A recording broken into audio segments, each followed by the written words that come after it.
Collector बनेगा तब बात करूँगा।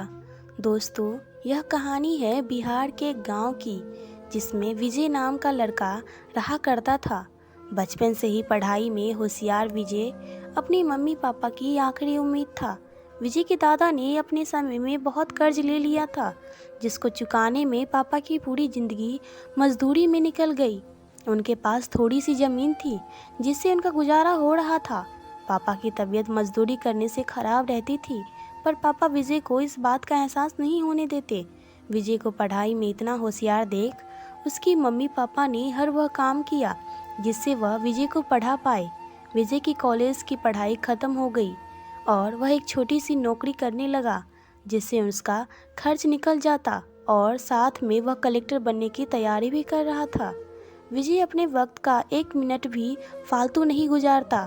विजय ने पूरा समय पढ़ाई और नौकरी में ही लगा दिया। विजय के पापा को यह बात पता चला कि वह कलेक्टर बनना चाहता है, इसीलिए घर की हालात बहुत ज़्यादा खराब होने पर भी उन्होंने विजय से कभी इस बात का जिक्र नहीं किया और ना उसको अच्छी नौकरी करने के लिए कहा। लगातार 2 साल तक विजय पास नहीं हो पाया। उसके बाद भी उसके पिता ने अपना घर और ज़मीन गिरवी रखकर विजय को आईएएस की कोचिंग ज्वाइन करवाई और उसकी नौकरी भी छुड़वा दी और केवल पढ़ाई करने को कहा। विजय के पापा हमेशा उससे कहा करते, बेटा, खेत और घर दोबारा आ जाएंगे, पर कलेक्टर दोबारा नहीं बन सकते। आज पूरी साल पढ़ाई करने के बाद विजय का रिजल्ट आ गया, जिसमें वह अच्छे नंबरों से निकल गया था। आज उसके पिता से ज़्यादा खुश कोई नहीं था। ऐसा लग रहा था जैसे विजय का सपना पूरा होने वाला है, पर भगवान को कुछ और ही मंजूर था। विजय का कल इंटरव्यू था और सुबह से उसके पापा की तबीयत खराब थी। विजय के पापा उसकी माँ से बार बार कह रहे थे कि विजय को मत बताना, और उस दिन देर रात उनकी मौत हो गई।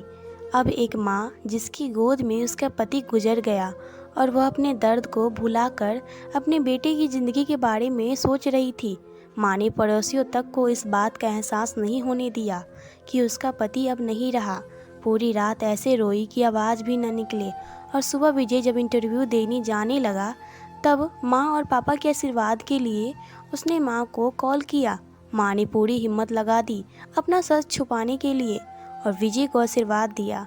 और जब विजय ने पापा से बात करने को कहा तो माँ बोली, पापा अब तुमसे बात नहीं करेंगे, वह कलेक्टर से बात करेंगे। इतनी बात करके माँ ने फ़ोन रख दिया। विजय का जब इंटरव्यू हो गया तब उसे बताया गया कि उसके पिता की तबीयत खराब है, उसको तुरंत घर जाना है। विजय को एक पल नहीं लगा अपने पिता की हालत समझने में। घर पहुंचकर पिता के पैरों में गिरकर वह ज़ोर ज़ोर से रोने लगा और कहने लगा, पापा उठो, देखो मैं कलेक्टर बन गया। आज उसके पिता को वह खुशी मिली जिसका उनको वर्षों से इंतजार था, पर आज वह दुनिया में नहीं रहे थे। भगवान विजय के पिता की ज़िंदगी में सुख लिखना ही भूल गए थे। पहले वह अपने पिता के कर्ज में ज़िंदगी भर मजदूरी करते रहे और फिर बेटे को सपने में फिर और घर ज़मीन गिरवी रखनी पड़ी। वह ज़िंदगी में कर्ज लेकर आए और कर्ज लेकर चले गए। विजय के पिता को भले ही ज़िंदगी में कुछ हासिल न हुआ, पर वह अपने लड़के को इस काबिल बना गए कि वह अपनी 7 पुश्तों तक बैठे बिठाकर खिला पाएँ। विजय की माँ ने जो उस रात किया, जिसको करने का जज्बा बहुत कम लोगों में होता है। जब विजय कलेक्टर बनकर घर आया तब माँ ने विजय से कहा, बेटा, तुम आज इतने बड़े बन गए हो कि हजारों गरीबों का भला कर सकते हो। जब भी तुम्हारे सामने कोई गरीब मदद मांगने आए तो अपने पिता और मेरे बारे में सोचना। मैं तुम्हारी बराबर पढ़ी लिखी और समझदार तो नहीं हूँ, पर इतना ज़रूर जानती हूँ, गरीब आदमी की मजबूरी होती है। तुम कभी किसी बुरा मत करना। दोस्तों, इस कहानी से हमें यह शिक्षा मिलती है कि वक्त कितना भी खराब हो, हम उसे बदल ज़रूर सकते हैं। माँ और बापों का एहसान हम कभी नहीं उतार सकते, पर हम अपने कर्मों से उनकी